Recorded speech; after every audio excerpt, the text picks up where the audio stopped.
All right. Now I'm recording. All right.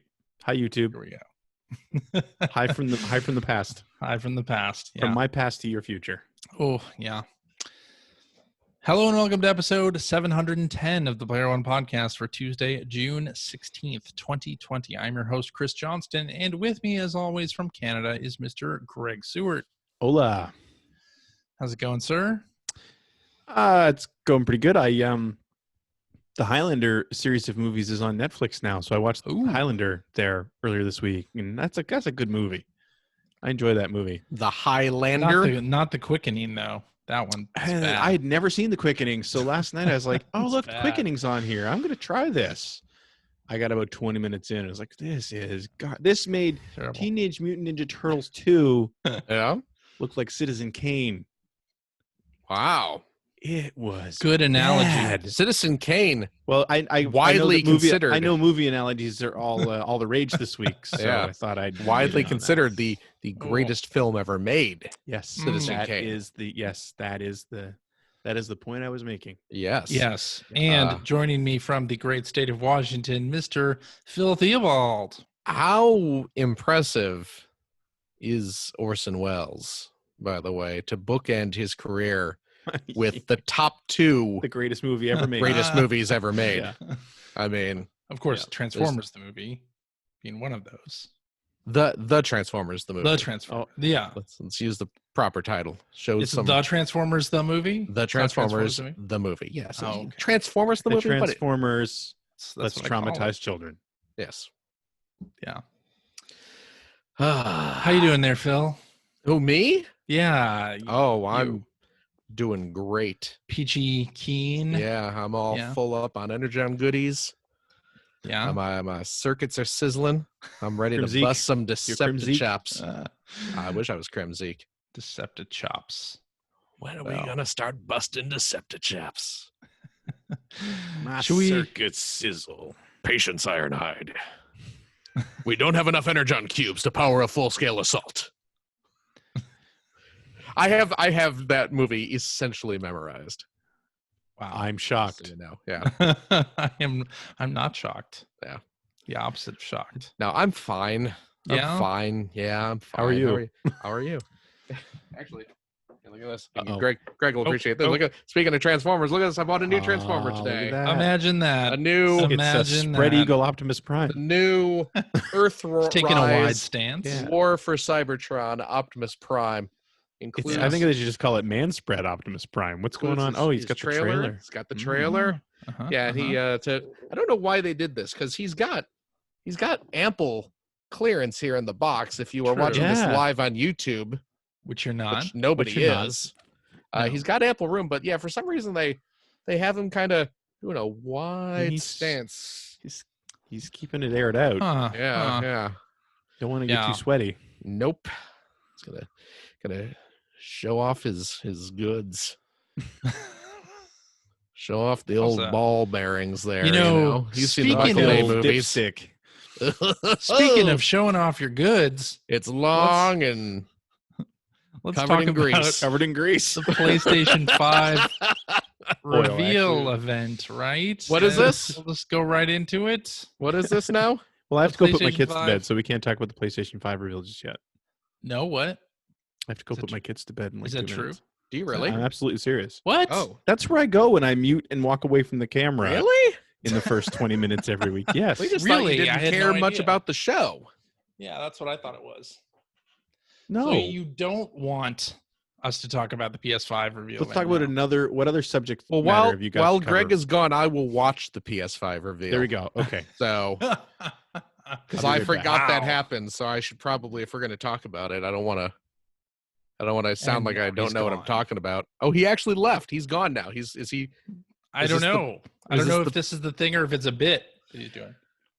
Well, see, and now I'm kind of on the spot because I actually did watch the PS5 thing. So I would hope that you did. I did. Of course, otherwise it would be a really boring show. I mean, surely you saw me tweeting about it.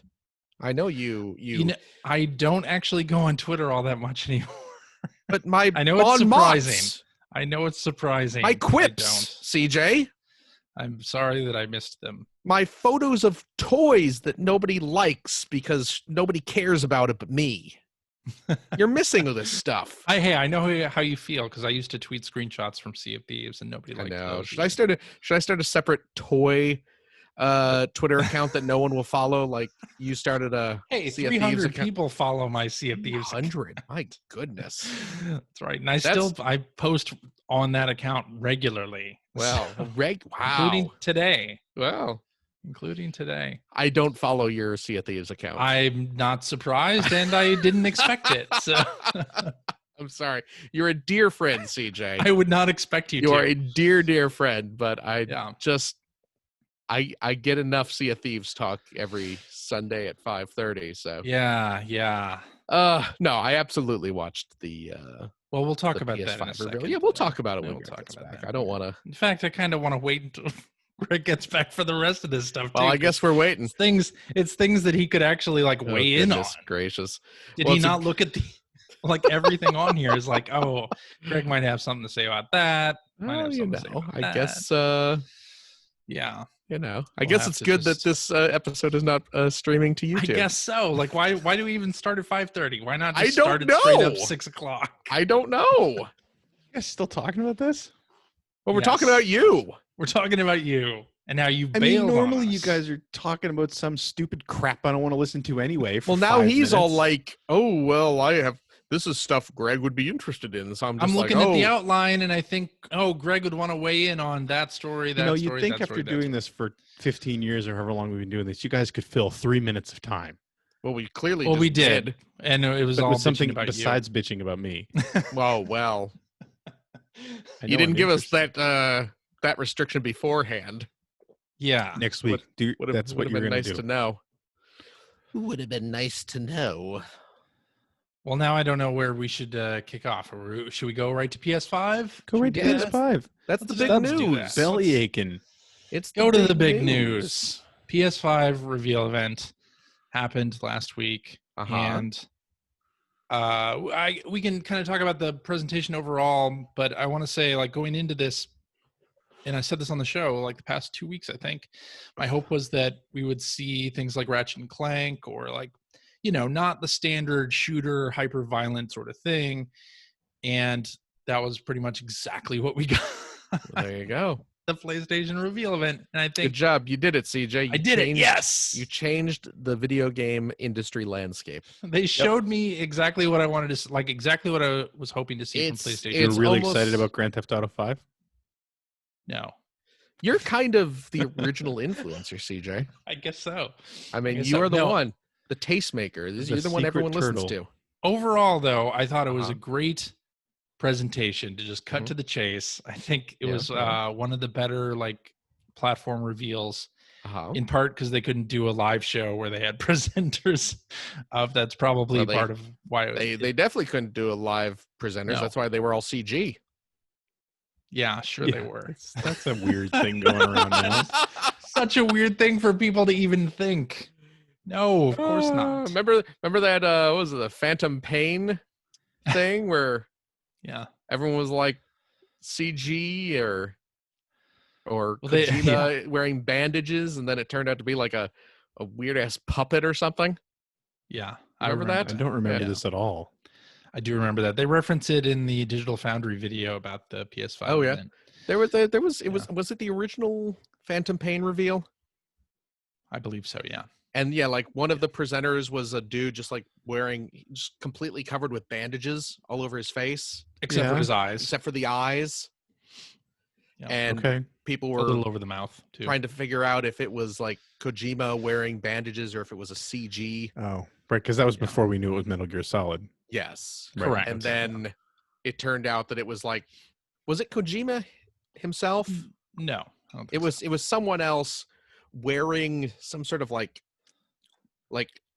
animatronic eyes over his face or something, right? And then bandages. I don't remember, honestly. It was really stupid. Yeah. So I don't know. But how about talking about how great this was? I will say, starting off with GTA 5 was just like, what? Well, first of all, congratulations to whoever at Rockstar happened to negotiate putting their PS4 footage of their PS4 game in front of the PlayStation 5 reveal event. Like, kudos to you, whoever negotiated that deal, because you are clearly a master. Someone somewhere has something on some Rockstar person has some info on a Sony exec. Yeah. But it definitely set the wrong tone. I was like, oh man. And I was not excited now. When I saw that, I was like, oh, so we're definitely going to see like a Fortnite trailer for whatever the next event is. Yeah. Well, I mean, the bigger thing was too, is that you just had that one, because I got super excited at first. You had that just one instant where it's like, the Rockstar logo. Holy shit. Or, like something that we've been waiting for forever. Right. And it's just like, oh, it's just Grand Theft Auto 5 It's again. this game that will bite, because it says it's coming out in 2021. Yes. Yeah. That game will be 8 years old. Yeah. Good for them. I mean, they're making a ton of money off an 8-year-old game. Well, they are. More power to you. Because I didn't do a lot of snarking on this presentation. Wait, you? I know. Not doing snarking? What? Well, you know what? Watch it. I didn't either. I did some on Discord, but that's it. I tend not to snark these presentations anymore, mainly because I don't watch them as they're airing. But you don't watch them live? What are you talking about? Not usually. Because often I'm like, that was right in the middle of a workday. Well, for no, you guys. the reason why you didn't watch it live was because the stream was in 720p 30, right? Right. You wanted to see it. Phil can't see anything full glory. lower than 4K. 60. Well, human eyes, right, have evolved to this point. But I tend not to snark as much anymore. But I was just like, I couldn't believe that. So I posted. Couldn't believe the GTA 5. I was just like, I can't believe how stupid it was to start this thing off, especially when Sony was selling. Yeah. Like, you go to PlayStation.com, it's like the presentation is called The Future of Gaming, and here's an 8-year-old game. Yeah. And I felt like a Switch presentation right from the start. that's just it. Like, if Nintendo revealed, like, hey, we're making the Switch 2, and here's some 10-year-old games that'll play. Yeah, it's like, here's Mario Odyssey. The first thing we're going to show is here's Mario Odyssey 1. And people got it. People thought, like, it was kind of dumb. But then there were a handful of people who were like, but this game's super successful. So, and it's like, well, yeah, I know that. You don't have to tell me GTA makes money. But if I'm watching, if I'm trying to sell someone a brand new, probably $500 or $600 system. We don't know yet. But yes. We'll talk about that, I'm sure. Probably around there. An 8-year-old game is not the first thing I want to see. No. Show me the second game. That's what I want to see. I think it would have been fine to show GTA 5 maybe like in the middle. Well, you know what? And I was almost thinking that they may have put it up front because get it out of the way. It was because it was a great PS4 presentation. Footage. It was a great presentation. Yeah. Pretty much every game was like, holy crap, that looks really good. Yeah. And I think tossing that right in the middle would have just completely taken the air out of it.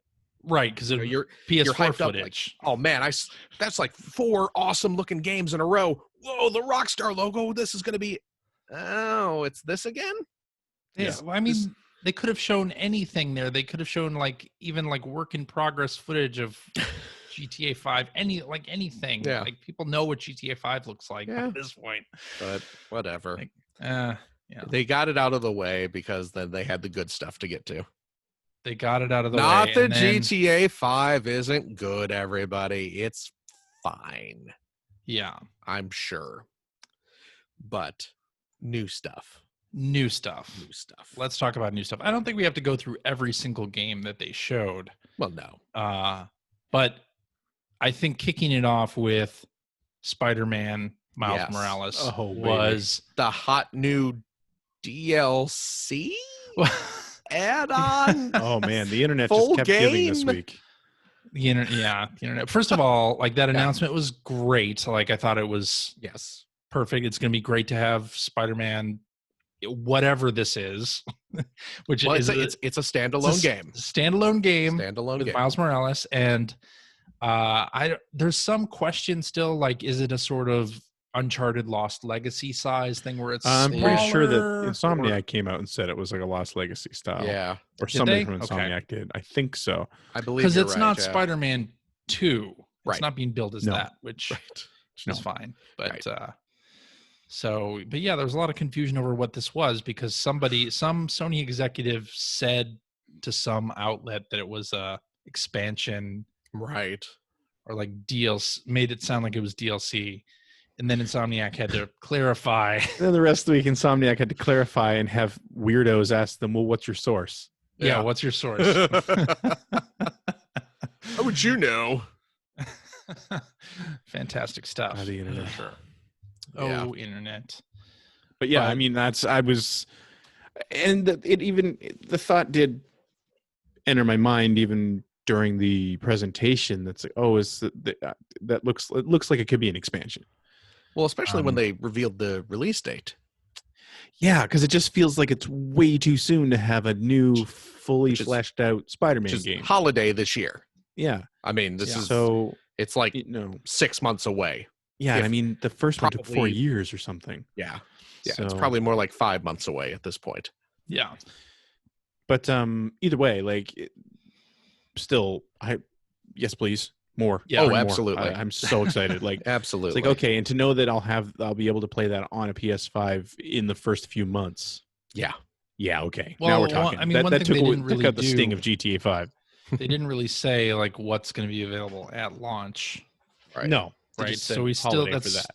yeah, holiday for that. So it's still a bit of a question mark in terms of what we're going to see on this day one. I mean, Ridge Racer, obviously, but Ridge Racer. No, and then they followed up Spider-Man with GT7, Gran Turismo 7.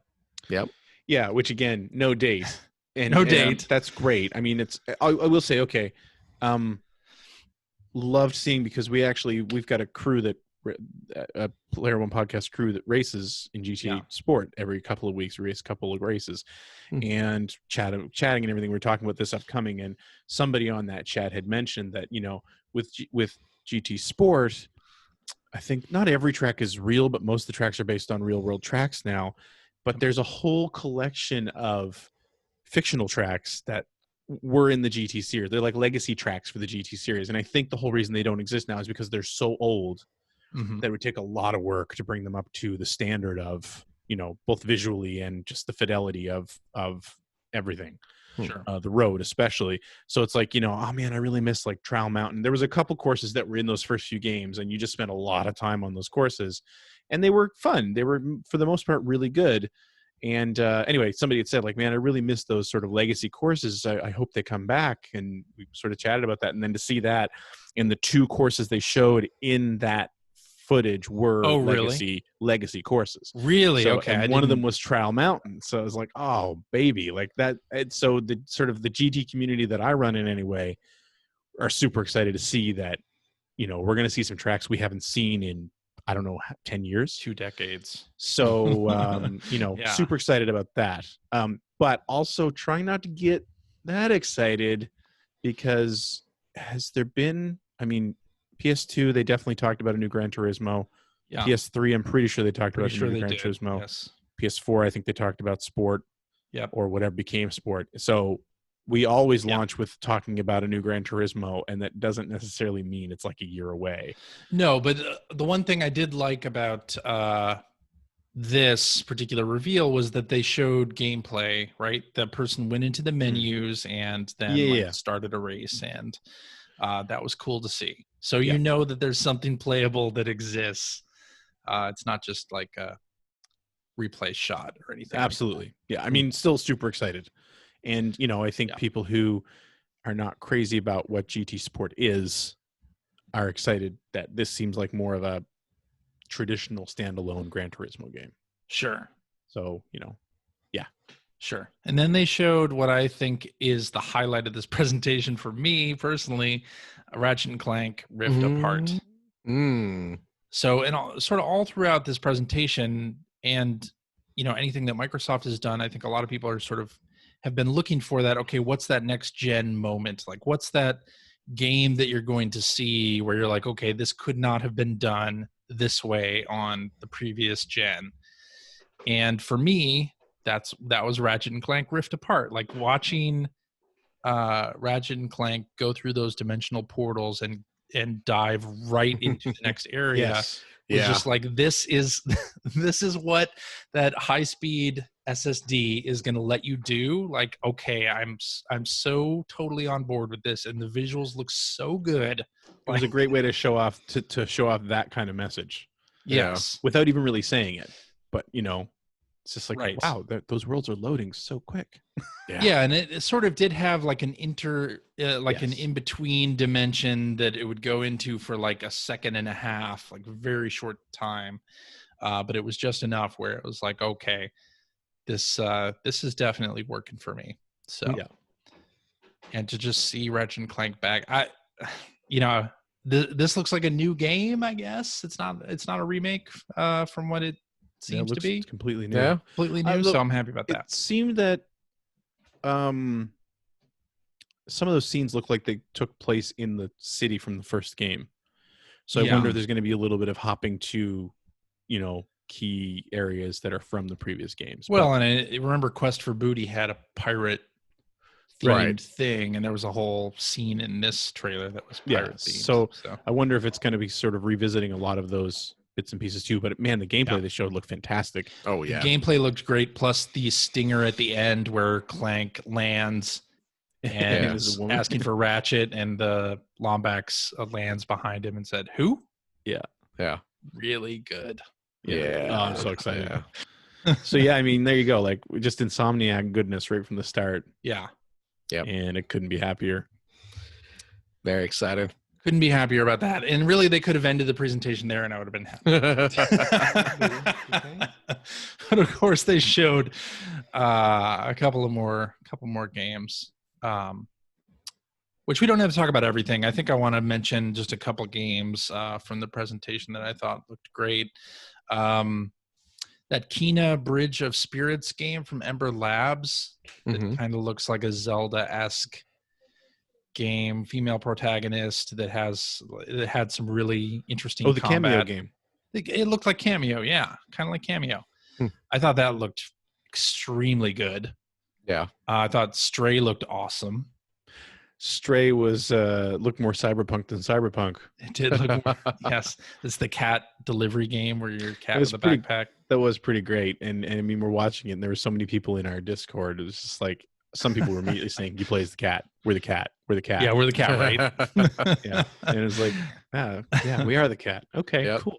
And it looks awesome. So, yes, it does. I thought Little Devil Inside looked really great too. That was the sort of Wes Anderson looking 3D model where you'd have these vignettes where it would show an old guy like on the toilet, and then it would show like this warrior fighting monsters or whatever. I wonder what the interplay there is exactly. Well, the little warriors are representative of the old man's fecal matter trying to fight their way out of his bowels. I don't know about that. I don't think Pretty so. sure. Pretty sure. I don't think you're correct there.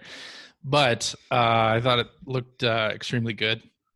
Deathloop, that Arcane Leon game, looks great. I have never played a Dishonored game, so I don't really know Arcane's shooter pedigree, but I thought Deathloop in terms of style and visuals trailer was great. Looked great. And of course they had shown that at the Bethesda E3 thing last year, but excited to have that. I guess that's going to be a PS5 exclusive for at least a period of time, which several of the games they showed that's the case. So Bugsnax. I don't see myself playing Deathloop. Bugsnax, that I was amazed at how much I was not invested in that at all at the beginning of the trailer, and by the end I was like, yeah, I got to play this. Like that was a really good trailer. Bugsnax, from the developers of Octodad, Young Horses. Which I love Octodad. My daughter loves Octodad, and she saw the Bugsnax trailer. She is super into it. Man, I tried to get into Octodad and I just couldn't. Yeah, It's, I mean, I totally understand. It's all part of that like derp type game. Yeah, it's like this game plays like crap, but it's supposed to wink. Yeah. And it's like, yeah, but it still plays like crap, so I'm not having fun. That's the joke. Yeah, but game. but okay. It's like still it's like Birdemic. Like Birdemic is a really crappy movie, and of course, but it was supposed to be a crappy movie. Yeah, well, you still made a crappy movie, whether it was intentional or not. Right. Yeah. You know what I found amusing? I was watching the Bug Snacks trailer with Finn, because it looked like something that he would potentially get into. Yeah. He was watching. He thought it looked pretty cute and fun. He was like, oh yeah, I'd play this. But his big takeaway as we're watching it was at one point some little like food crab monsters walk by, and he just shouts out, "Those aren't bugs, they're crustaceans. Crustaceans aren't bugs." He was very offended. Wow. Your son. This is a world full of bugs that are also snacks. Not those. Those are crustaceans. So it's actually just a secret Cloudy with a Chance of Meatballs license. Right? Game. I mean, that was the plot of Cloudy with a Chance of Meatballs 2. Yeah. This game. But this game has been in development for like 6 years. So I think Cloudy with a Chance of Meatballs 2 is older than that. It came out 6 years ago. Yeah. Coincidentally. Yeah. I also want to make mention of Destruction All-Stars, mainly because Lucid Games is the developer, and that's former Bizarre Creations folks. Okay. Yeah. So that gets me a little more excited about that game than I would. But it was former Bizarre Creation folks that did Blur. Yeah. As well. And Blur was okay. Yeah, I didn't get into it. Didn't they do that other game that you really loved? Where you're always racing in you don't even remember it. You loved it so much. You're always racing in the pack. Wasn't that? No, that's not former Bizarre Creations. No, okay. That's Evolution Studios, right? Oh, was it? Okay. Yeah. So this was we want to do a driving game, but we also want it to be Fortnite. Yeah. Yeah. We also want it to be a live service. We also want it to be Fortnite. Because well, isn't that what every video game publisher wants? Game stank of Fortnite, from the character designs to the attitude. Yeah, that game was. I didn't understand what was going on in most of that trailer. Like, why the drivers were running at first, and they hopped into their car. And I don't understand it. Okay, well, it looks interesting, and it was tentatively excited about it because of former Bizarre Creations folks. Bizarre Creations did good stuff back in the 90s. But were there any others that popped out at you guys? How about the Sackboy platformer? Sackboy: A Big Adventure. Mm-hmm. Yeah. Yep. It's like Little Big Planet, but without the creation. Yeah, but now just a platformer. Yeah. Which I don't know. Okay. Hopefully it's good. Hopefully they tighten up those jumps. That was the first thing I thought when the trailer came on. I was like, well, the jumps don't look so floaty, so still. How old is Little Big Planet? We're still bagging on the stupid floaty jumps. Still bagging on the stupid floaty jumps. Basically. Hang on, I'm gonna look at the list of the games here. Of course, I was super excited about the Astrobot. Oh, Astro's Playroom. Yeah, until they saw that it was a playroom, and it's like, yeah. Well, it's preloaded on the PS5, so it's not going to be a lengthy game, right? Which is a bummer. It could be a fun little thing, but it's not going to be a long game. Yeah, I was super excited, and then they're like, "Oh, Astro's Playroom coming on," and at first I was like, "Wait, so is the Playroom separate from this kind of Mario-looking platformer that they showed?" But apparently not. I was really excited about it until the title card came up and it said Astro's Playroom, and I was like, the Playroom? Wait a second. Yeah. Because Astrobot was from the Playroom on PS4 and exactly. the VR thing. Yeah, so. We had the new Oddworld. Yeah, so Oddworld, that was interesting. Yeah. So that's Soulstorm, which is apparently the next proper. Yeah. So for people who don't know about Oddworld, Oddworld, the first Oddworld, Abe's Odyssey, came out in what, 96 or 7? Yeah, I mean, it was a PS1 game. Early on, And PS1. it was the first of what they were calling a quintology of games. Mm-hmm. So it was supposed to be a 5-game story arc. Yeah. And then Oddworld Abe's Exodus came out, and they said, this isn't part of the quintology. Right. This one doesn't And count. then Abe's Odyssey came out, and I believe that was the second game. Wait, what? I mean, Munch's Munch's Odyssey? Sorry, Munch's yeah. Odyssey came out. I believe that was the second game. That was Xbox. Yeah. So Abe's Odyssey and Abe's Exodus were both PS1. Yeah. Munch's and then Odyssey Munch was Xbox. was the third game, which was a It just came Xbox. out on Switch too. It was And a launch Mm. then- title, right? Yes, it was Okay. a launch title. Munch's And Odyssey. then The the fourth Western one was one, Stranger's Wrath, which I Yeah. think was one of the quintology. Yeah, that was because That was the Xbox first, and PS2. because the first two games were like kind of Prince of Persia 2D games, Right. And then The- Munch was a 3D platformer. Yes, and Kind of. then Stranger's Wrath was a first-person First-person shooter. And then then they've just done a bunch of remakes and re-releases Yes. of everything. Yes, So I was a huge fan of Oddworld. I have been a huge fan of Oddworld in the past. I right. can't, and this looked okay, Yeah, but I can't get excited about it. it's weird. I feel like I'm over it. I feel like it was such a product of its time yeah, Yeah, that, and that we're going back to Abe again, and I'm just Right. not sure. but I mean, Yeah. because it's been two Oddworld games without Abe. Yes, was he in? Was he? He was. he was in Munch. He was in Munch, but he Yep, was not he the was a main playable- character. No, but he was a play. Well, it was kind of a buddy. Oh up at yeah, that that's point. Like, true. That's true. he was a main character. It's been a He long time. Played since half the I've- game playing as Abe. Okay, it's been a long. I mean, I played through Munch when it first came out. Oh, wait a minute. So been a while. Soulstorm is a remake of Abe's Exodus. What For Christ's sake.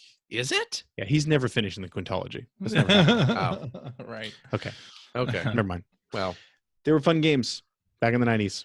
yeah, Yeah. I don't know that this is a system seller for me, but yeah. No, yeah, but I mean, for me, like that was a lot of this presentation was they hit notes that I think were good for a wide range of players, right? Yeah. There were plenty of games Sure. where I'm not interested in that, but Right. there will be people who are. So it's Oh, yeah. it's good that they catered to a little bit of everybody. yeah. in the game Yeah. landscape. So looking at some of the other games here, Ghostwire Tokyo looked really good. Mm-hmm. I didn't think it looked that great. Really? Yeah. Yeah, well, I let's think see. the first person perspective and the way that the camera moved means I'm probably not going to play this game because it seems like it's a sort of fisheye lens and I won't I'll be able to play it. Hitman 3, I can't believe we're only at number 3. Well, they rebooted the series, remember? I know. That's Well, why it we're at was- 3. Oh, So there was Resident Evil. Hitman Exodus, Hitman Odyssey, Right. Hitman's Stranger's Wrath. Stranger's Wrath, Agent then, yeah. 47's. and then they were just Wrath, re-releases and everything like that. So Right. No, but Hitman, more Hitman's good. That's a good game. Sure. The new Resident Evil, that was cool to see a reveal for the new Resident Evil because Resident Evil Village. 7 was fantastic. Resident Village. Evil Village. And of course, the big one is for Horizon Forbidden West. Forbidden Horizon West, Westward Ho. I should really play the Yes. first one. Yeah, I need to do that Me too. too. I started it back up recently. I was like, I'll just play this on easy. And Yeah. it's like, but Breath of the Wild, like, still like Breath of the Wild has kind of ruined me for that. Jesus, Type man, you of got to get over game. Breath of the Wild. When there are places you can't jump up to that are like at Mm. waist height. It's just It's a weird. different game. Man. I know it's a different game. I shouldn't think of it that When- way, but Do your too. weapons keep falling apart in Horizon Zero Dawn? no, Oh, they hey, don't. guess which one is more appealing to me? more better. Yeah, more better. All right. And then what about the system itself? Okay, they yeah, showed let's off what it looks talk like. That's a big boy. Into It is a the big 'un. system. It is a big Oh. one. Ooh. Have you seen I'm sure you've seen the comparison pictures with the height of other systems based on the size of the disk drive and the USB ports. Yeah, I'm not going to stand that up on its side because if it falls over, it's going to crush any of my children that are in the vicinity. I mean, it looks like Greg, even the size of the stand, like it could fall over. A responsible parent bolts those to the wall. Yeah, I think you're going to have to. Either it's massive. Oh, it is. It's big. It's bigger than the launch PS3. It's bigger than the original Xbox One. Which is a huge freaking console. Anyway, like it is so big. Yeah.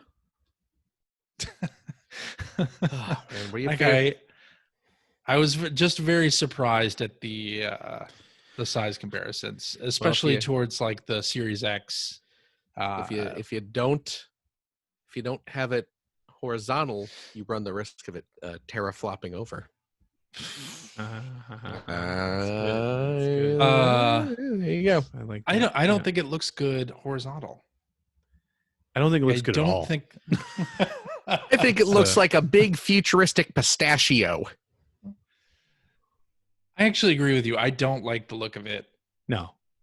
I kind of wish it was just the black part in the center. That was like the curved black box. Well, maybe you could peel it when you get it home, like a pistachio. Peel the wings off. Just give it a nice solid crack. Unpop the collar. Yep. It's just when they showed it, it was just such a like, what? What's this now? Yeah. It looks don't show the cheesy fan render, show the actual one. Yeah. It looks like one of those routers that is trying to look futuristic. That's honestly, the very first thing I thought of was I'm pretty sure that's the router they left at my house when I ordered DSL back in the late 90s. Yep. Whatever. I mean, it almost doesn't matter what it looks like. I'll buy it. I'll put it on the shelf and I won't think about it again. Exactly. But it was just kind of like, okay. That's that's a bold choice. Yep. It's a bold choice. The bolder choice is how friggin' big it is. But yeah, that was the big thing too for me, was when the size comparisons came out. I was like, holy crap. Like that's what it is. Is it 16 inches long? Is that what I think they're saying? Like that. Like that's even settle down. That's even like laying it horizontally. Like size, I get it. Is like, man, that's gonna take up a lot of space. Yep. And it's really tall too. Is. I think it's like an inch and a half taller than a launch PS4.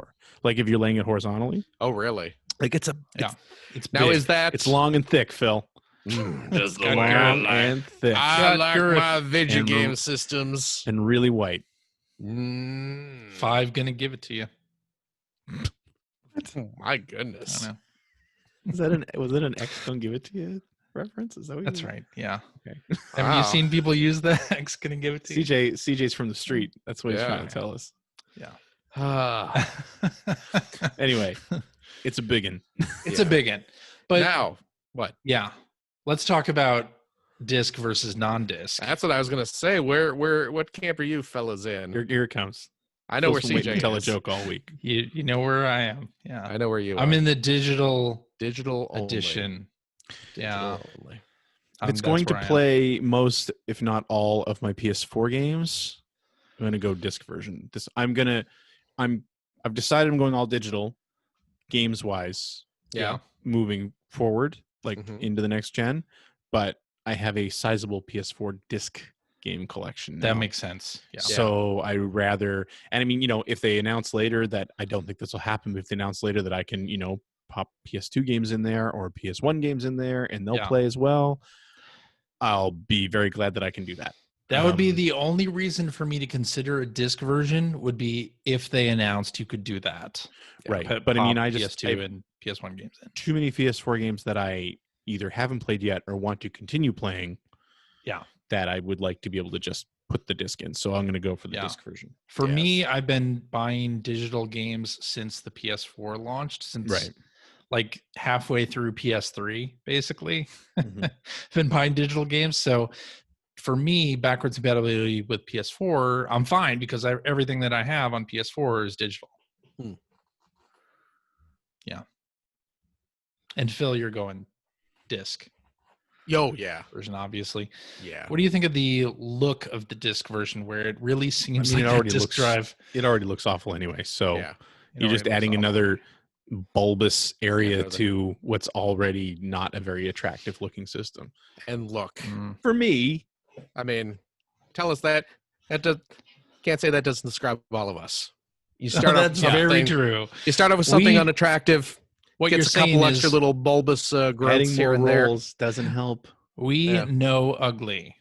PS5, you know what? Dad bod. PS5 is all about the dad bod. Right. Thank goodness be attractive to yes, people who are into the dad bod. Yeah. There God it is. bless them.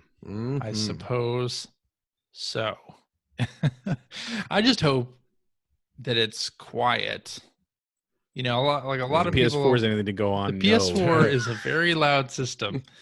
The fans are loud, and it seems like the PS5 is going to have a lot of fans.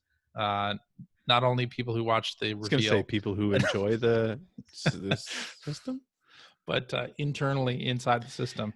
The size of that thing, I was measuring it against like the cubby holes in my entertainment center, because I was always saying like my PS4 has been sitting up on top of the entertainment center since like the first week, because the fan comes on so fast and so loud on this thing that I didn't like it being sort of in that little cubby and not getting a lot of air.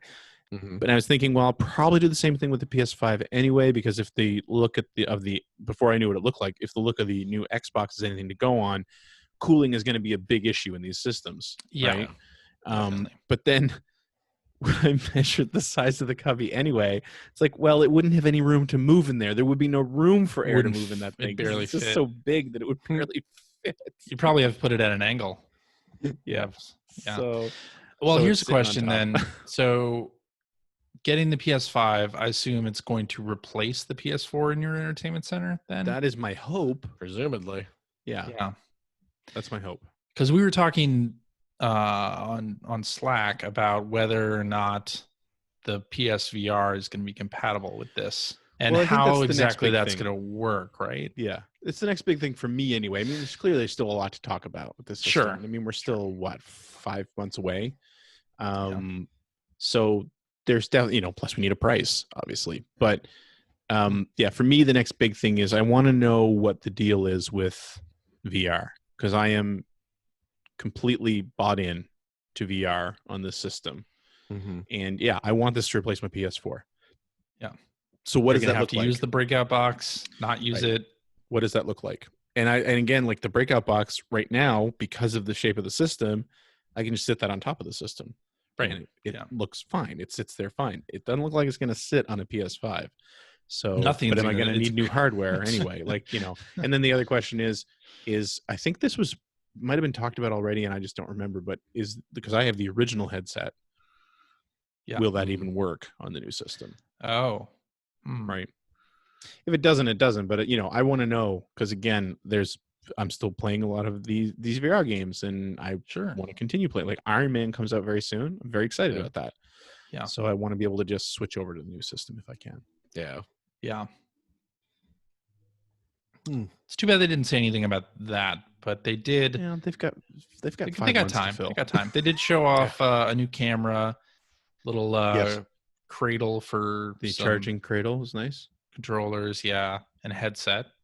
Which another question about the headset is it going to require a USB dongle like the previous Sony branded wireless headsets, or is it going to have Bluetooth built in? Because if they do have Bluetooth for headsets built in, that means that third parties can finally make those for PS5, presumably, as well. And that would be kind of nice to have that non-dongle experience.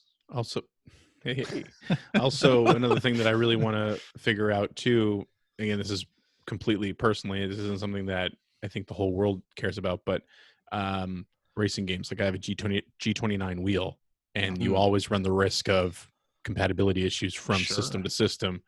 So am I going to have to look at buying a new wheel?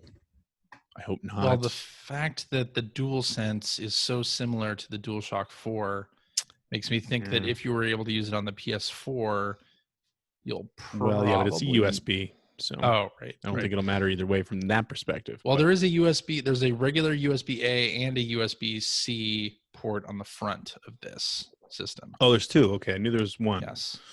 Okay. I believe there's two. Maybe I saw wrong, but I thought that's what it was. But I was kind of surprised by the two SKUs, honestly. Yeah. I was surprised to see them do a digital edition at launch. Well, hey, I guess Microsoft was right. I guess so. How many generations do you think it's going to be before disk drives are gone completely? Next PS6 or PS7? I think it's realistic later to see it happening next gen, not this current one or the one coming up, but the one following. I think you could see it happen mid-gen, this upcoming gen, where they like just stop a refresh selling. where they just stop doing the version with the disc. Okay. Like if they do a revised piece of hardware, Right. that comes out that's smaller, that Well, I'm sure not have the disc I'm drive sure at all. I that would not surprise me. Yeah. But do they stop selling the old one at that point? I don't think that'll happen.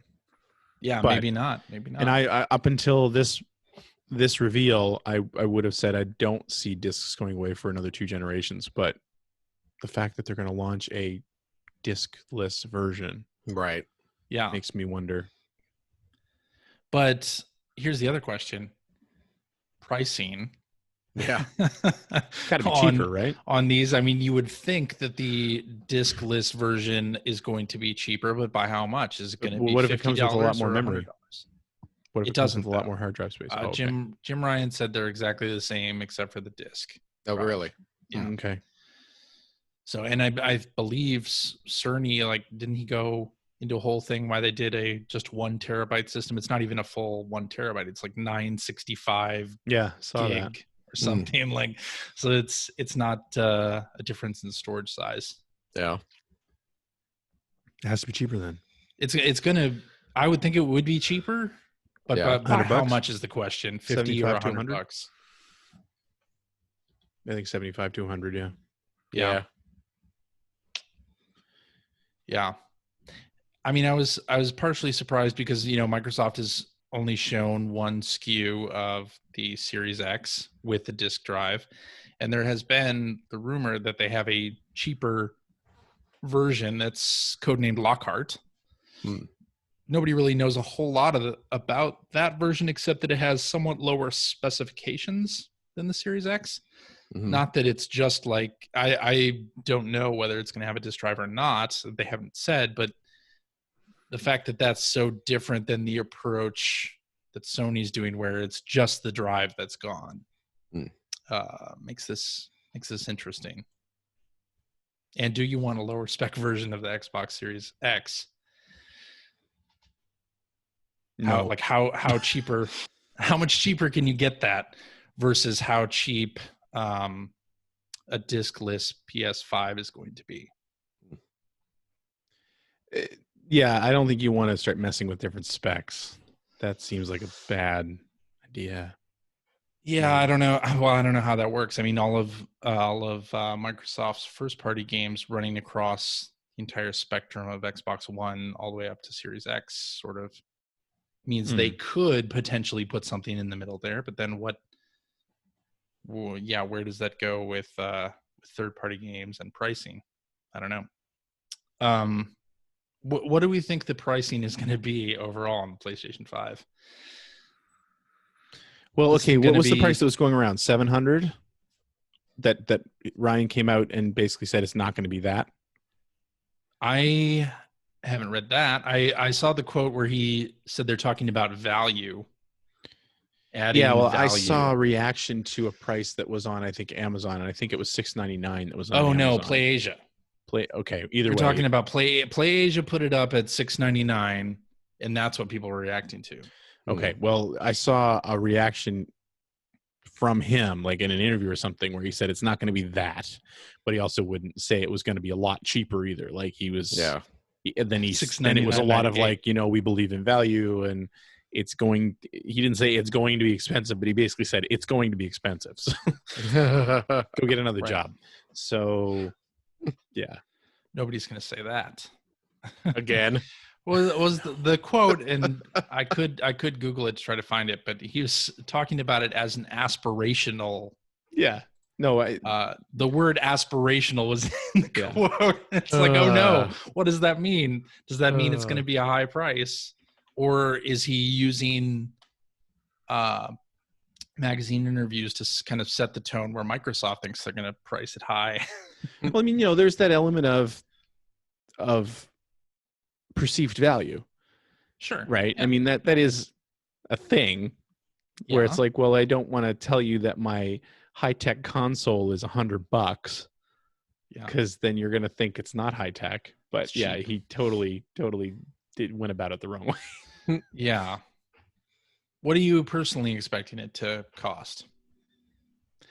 Here's the quote, by the way. Ken Kutaragi said, "For consumers to think to themselves, I will work more hours to buy one. We want people to feel that they want it irrespective of anything else." That was the quote. That was back in the PS3 the internet days.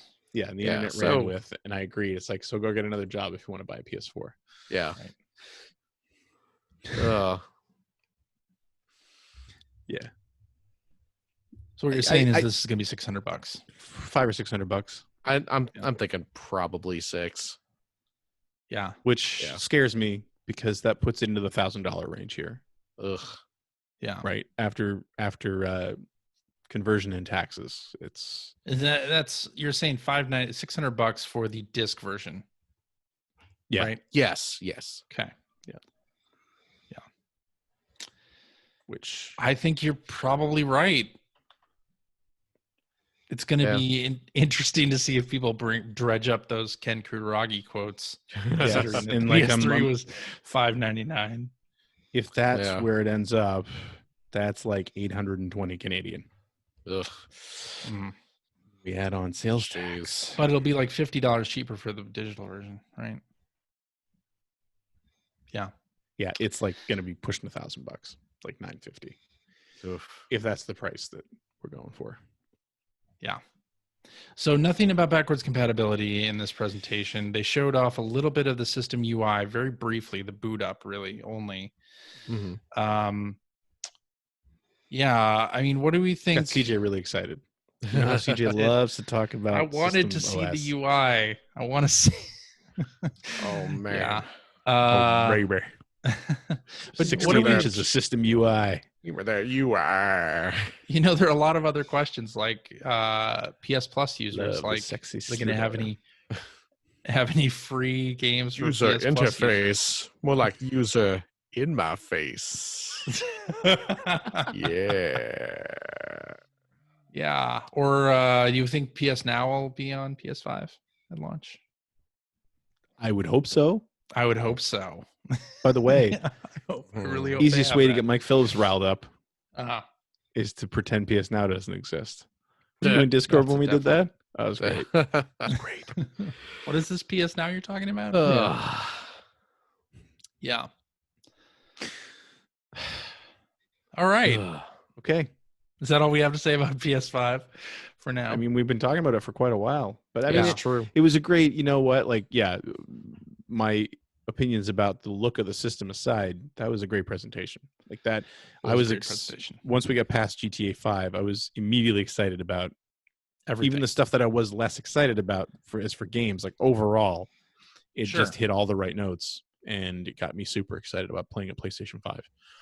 Yeah, absolutely. Paying $1,000 for a PlayStation 5. This is a great presentation, and I thought they maybe learned a lot from the perceived missteps that Microsoft has had in their previous couple presentations by, doing the Ratchet and Clank trailer and then showing gameplay right after, and then showing the GT7 gameplay right after. Like, honestly, like in this type of presentation, that's what I want to see. I don't want to see like a pre-rendered trailer or cinematics from a game that I know that's not going to be the experience of playing it, right? Like I want to see that in-game gameplay footage, and I hope that Microsoft is able to put something like that together for their next for their first party showcase. That's apparently going to happen in July. So hoping. I think it was always going to anyway. So Yeah. Now it I want has to to. see. I want to see gameplay.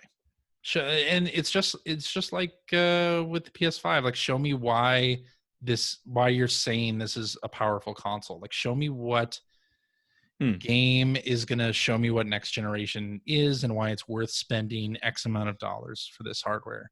And Ratchet and Clank definitely did that right off the bat for me. Yeah. What that'll be on Xbox, we'll see.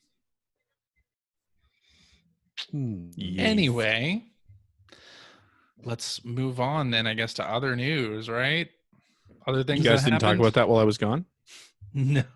Yeah, I was mostly complaining about you. Oh, okay. Yeah. Go ahead. Exactly. So Alex Kidd in Miracle World DX Yeah. is a thing that's happening. Merge Games is making this. This is the part where we have to pretend that anyone ever actually liked an Alex Kidd game. Is that what this is? Greg, don't you love Alex Kidd? No? God, no. I hate Alex You Kidd. like Sega. Oh, God. I hate Alex Kidd. You hate Alex Kidd. What do you think of the remake because they showed off some of the new graphics and I seriously haven't looked. I don't know. Who's doing it? Merge Games is publishing it. Who is Merge Games? They're a publisher that's done games like Cloudpunk, Sparklight, the Streets of Rage 4, apparently. But we don't know who's developing it? Expect me to know these things. Do we know? Yes, because I didn't look it up. John Ken Team is the developer. So nobody that John sounds like Ken a group Team. that was put together for this game. I mean, yes, you're right. John Ken is the rock paper scissors game. That's a boss fight in Alex. One of That is the boss Alex fight in Kidd Alex sucks. Kidd. Yeah. I mean, you know what? Hopefully, it's good. The only Alex Kidd it looks game nice. It looks nice. Yes. Yeah. I wasn't a Master System guy, so my experience with the Alex Kidd games for the most part was Alex Kidd and Enchanted Castle, which is not a great game. Yeah, the Genesis one. The Genesis one, which I have played through and finished. Same here. But it's not great. I have tried to play Alex Kidd games in the past, and I have not liked them. Yep, and I've gone back to the Master System games and tried to play them, and I put the controller down inside of 5 minutes. I just don't. They've never had good physics. They've never played well. Yeah. And Alex Kidd being popular was kind of a joke for the fact that he was completely forgotten when Sonic came along.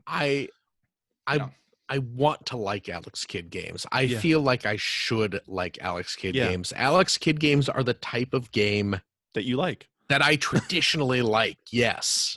Yeah. But man, like Greg, I played through Enchanted Castle when that came out on the Genesis. He slides around all over the place. It was not great. You don't feel like you're really in control of him for a lot of what he does. And then everything hinges on those stupid John Ken games. Yeah. That are all random. Yeah. And I've tried going back and playing some of the old games, the Master System ones, and they are not fun. Alex Kidd in Shinobi World was actually kind of fun. Well, I haven't played that game. one. It's in Start Life as an Alex Kidd game. Oh yeah. So, you know. Yeah, I played, like I said, I played Enchanted Castle was the first one I played, and then I played Miracle World, that's the first Alex Kidd game. And then I played through Lost Stars, which was the second one, and that was the more, if I remember correctly, it was more like kind of more straightforward kind of side scroller. Yeah, whereas like Miracle World. Is that the one that's based on the arcade game? Because there is an Alex Kidd arcade game. Yeah, I believe Lost Stars was originally an arcade game. So I think that came out recently on a collection. Okay. And I tried playing that, and it was the same thing. It's like, I just don't like this. Like, yeah. If I remember correctly, and I'm it's been years since I played these. I believe Miracle World, well, certainly a platformer. I believe the levels were larger and kind of like you could scroll. Vertical. Yeah, you could scroll kind of in all four directions. Whereas I believed Lost Stars was more just traditional left, right. It was very Wonder Boy, actually. Yeah, that's it a good felt way. a lot like a Wonder Boy type of game. Yeah. But yeah, just none of them really did anything for me.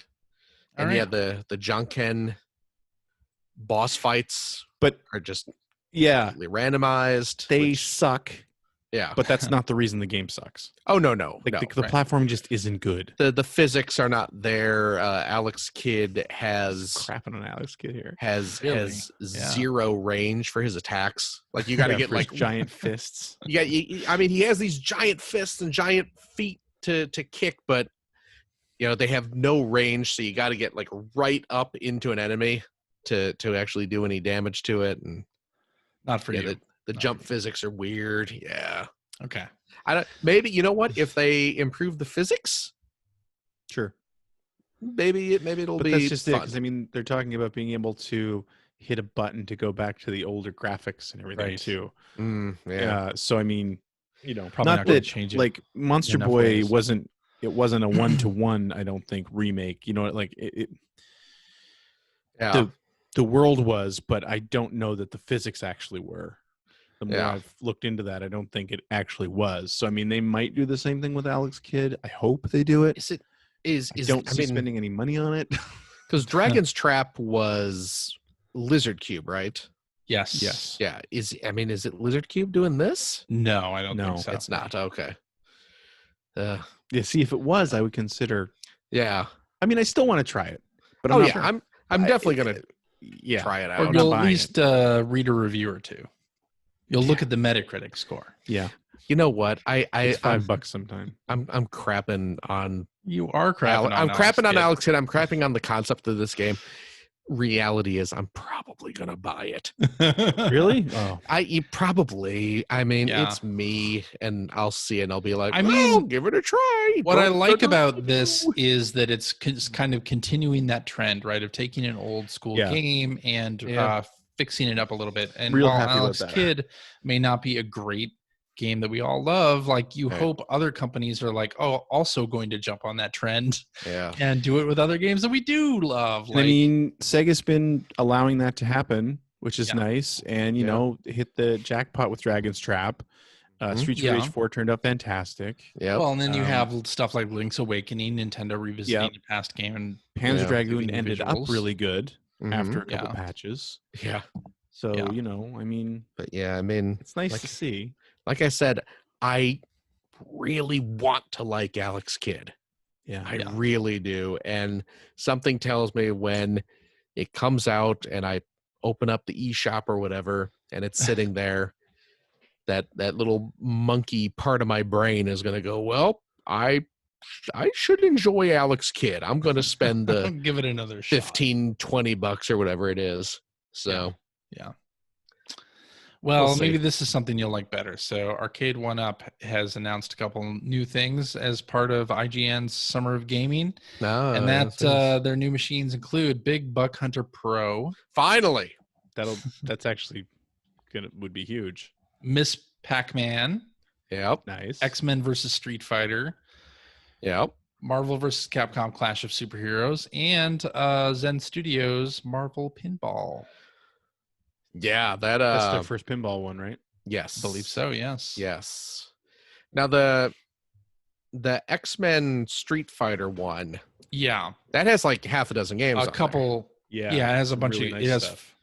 4 games. It looks like. Okay, yeah, it's got X-Men versus Street Fighter, Clash of Superheroes, Children of the Atom, and Mutant Apocalypse. Yeah. X-Men Street Fighter, the first Marvel Capcom. What was Mutant Apocalypse? Is that just a Marvel fighting game? Well, because X-Men Children of the Atom was the first fighting game that used Marvel characters, I believe. And then I think the follow-up was the X-Men versus Street Fighter. And then Marvel versus Capcom. But I don't know what X-Men Mutant Apocalypse. Mutant Apocalypse, I just get the Super Nintendo game. Is it? Did they just put a SNES game? Don't know. I don't know. But each of these has like 4-5 games on it. Because that was in addition to just the headliner. That was a Capcom game, the Mutant Apocalypse. So possible. Maybe. And the big Buck Hunter just has a few different big Buck Hunter games. So that means it's a Lycan game, though, yeah? It is a Lycan game. Yes, that's interesting. Yeah, it's got the two rifles in there. That's cool. Pretty cool. Which is I mean, it's neat. I mean, it's the same type of thing as that. They released the bowling the Golden Tee. Golden Tee. Yeah, Golden. They released Golden Tee as well. I mean, that's those games were hugely popular. Oh yeah, well, I mean, yeah, bars. they're kind of bar staples. Yeah, yeah. The Miss Pac-Man machine. Boy, I mean, because they did a Pac-Man machine. One of their first games that they put out. And they did a 40th anniversary Pac-Man machine too. Yeah, well, the first Pac-Man machine was in their initial batch of games, and it was all the only games. It's the only one I've ever seen in person. Oh, really? Yeah. They had Costco here. It had Pac-Man and Pac-Man Plus, which we talked about last week. Mm-hmm. The game nobody cares about, or indeed has ever heard of. Oh God, this one has Pac-Man. We talked Plus. about Pac and Pal last week. Yeah, Pac and Pal is what we I'm sorry. Pac-Man Plus Pac we and did Pal. not talk about. Pac-Man, that's right. Yeah, I was getting confused.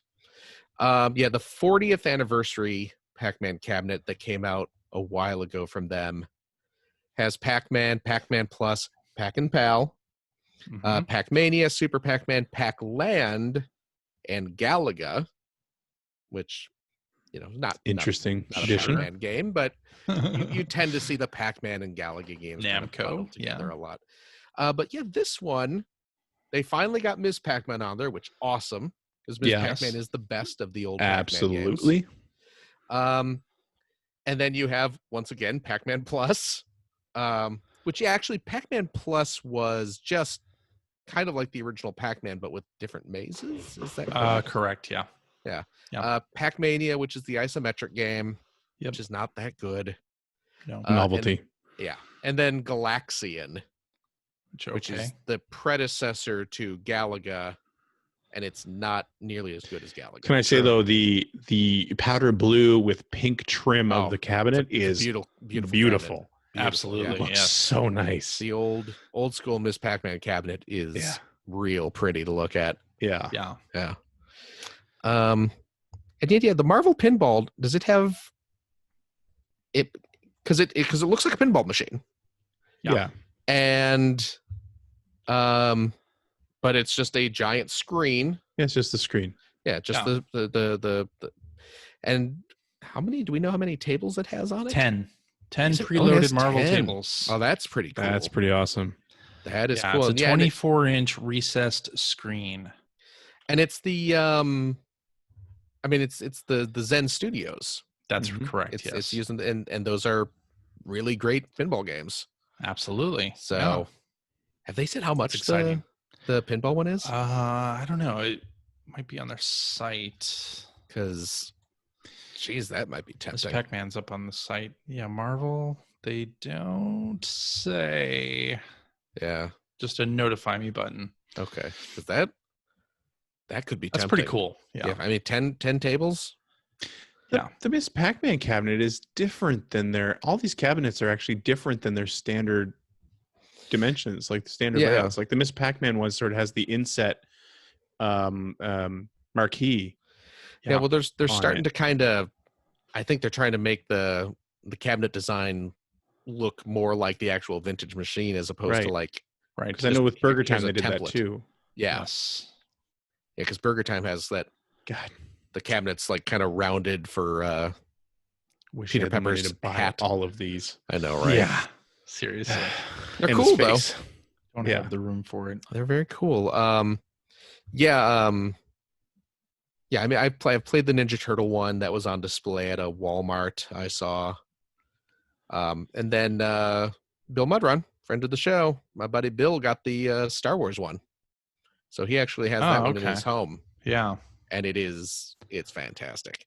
So is he going to get the bench for it? I don't know if they're selling the bench separately.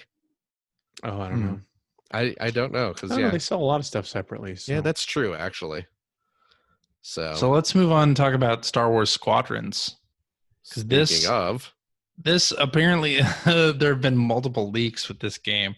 Apparently there was like a PSN leak earlier in the spring. Yeah. For a beta, and then it was up on Xbox.com. Jeez. last week. So with some key art, so then EA had to change their plans on announcing this. So apparently Star Wars Squadrons, they're going to have a reveal trailer on Monday. So we're recording this on Sunday. You will have already seen the Star Wars Squadron trailer by the time you hear this podcast, maybe. But it's a new game, space combat game from EA Motive. Okay.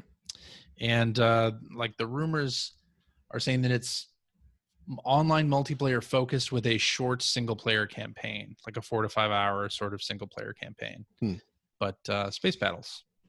Yeah. Star Wars universe. Sounds cool.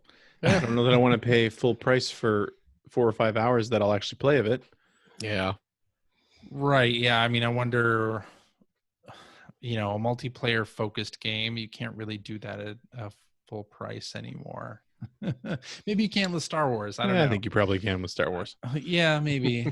Maybe. We'll see. But I'm interested. See what this turns out to be. Yeah.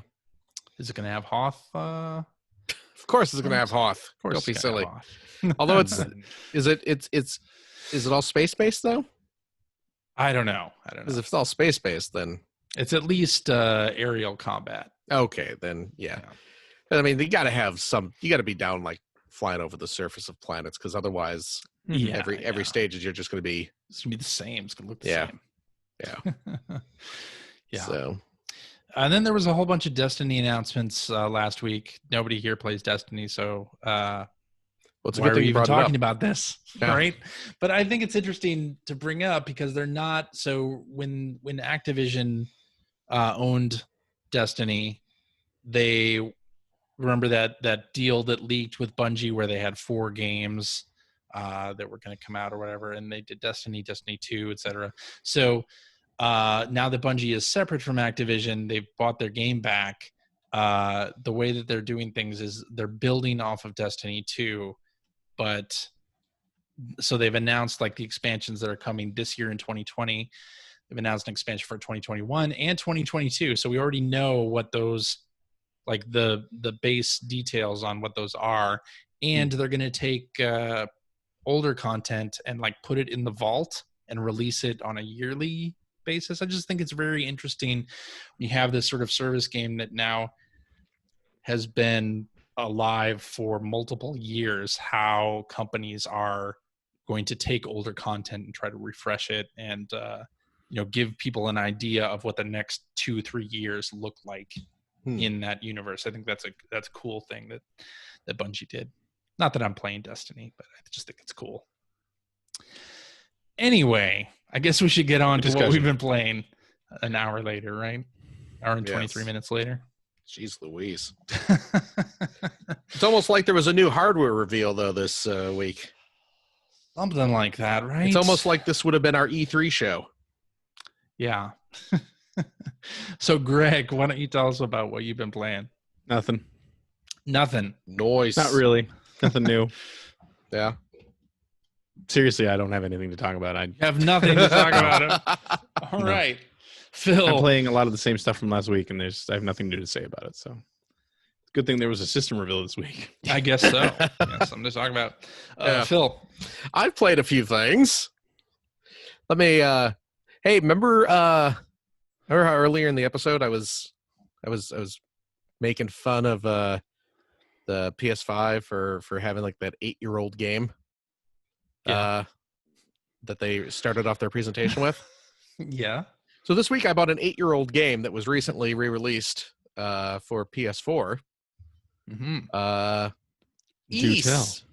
Remember Ys? Oh, Memories of Calcutta.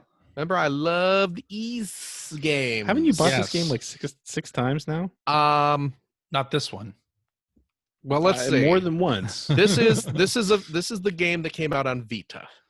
Vita. Do you remember the Vita? The Vita. PlayStation Vita. Did this also come out on Switch? It did not come out on Switch. Ys 8. Lacrimosa of Dana came out on Switch. This is Ys Memories of Salsetta Originally came out on the Vita, was then ported to PC. I believe. You also bought? I may have it on Steam. If it came out on totally Steam over here, I'm sure you I did. definitely do. But then it just came out this past week on PS4. Now, Ys Memories of Celceta is a remake of Ys 4, which is from sometime in the 90s. And Ys 4 has a weird kind of history to it, because there were 2 different Ys 4 games that came out back in the day. Okay. There was Mask of the Sun, Ys 4 Mask of the Sun, which was a Super Famicom release. And then there was Ys 4 The Dawn of Ys, which was on the PC Engine. And neither of those games came out in the US back in the day. But there was some weirdness. I forget, one of them I think is canon to the story and the other one isn't. I don't even know if if that one that was canon is still canon, but Memories of Celceta is the 4th game in the Ys series now. And this is just the Vita game ported to the PS4. And I do love me some Ys. Ys can be janky at times. We all know I can still enjoy some janky games. Yeah. Memories of Celceta for PS4 sure does feel like a 8-year-old portable game that has been ported to the PS4.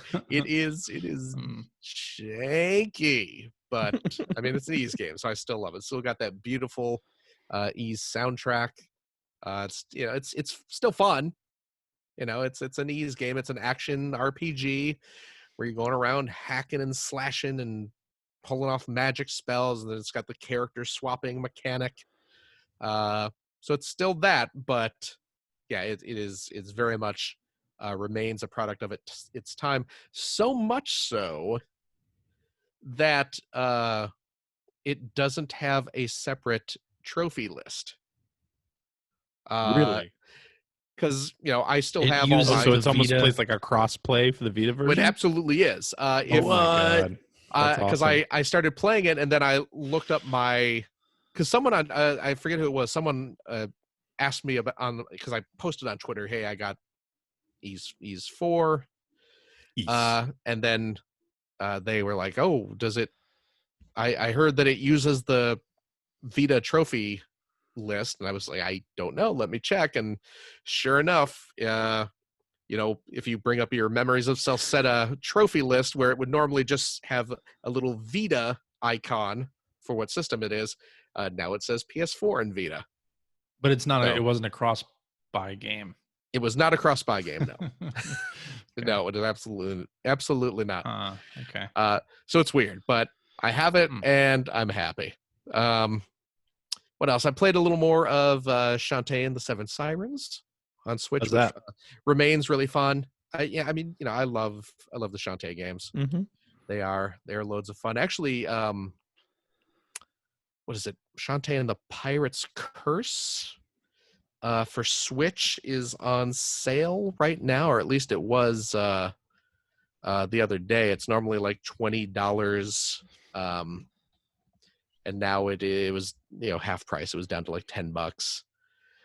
That is, I think that was the one that was originally on the 3DS, and then they ported it to the consoles and everything. So okay, if you want kind of an older Shantae game for cheap, you can get that. But yeah, Pirate's Curse is still pretty great. I'm about half done with it. If the save file percentage is to be believed, so that's good. I got an order the other day. I received a package in the mail. I had placed an order months and months and months ago with I Am 8-Bit. I've heard of them. Do you guys know this I Am 8-Bit? Yes. I Am 8-Bit, you know, they're whatever, you know. But I ordered a few physical games because they're doing, you know, some of that like kind of boutique game publishing, sure, like limited similar run to and stuff like run. that. Yeah. They were releasing physical versions of Watam.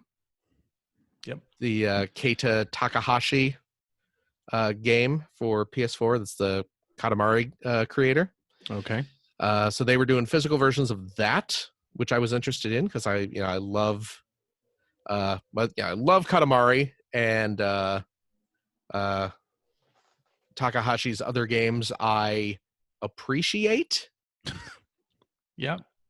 Nobi Sure are games. Nobi Boy and yeah, boy, I didn't like that. I mean,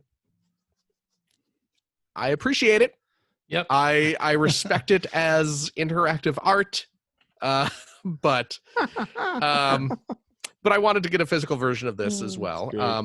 And then they are also they published physical versions for the Switch of Donut County, which is a fun little indie game, and Sayonara Wild Hearts, right? Which I played a bit of on Apple Arcade.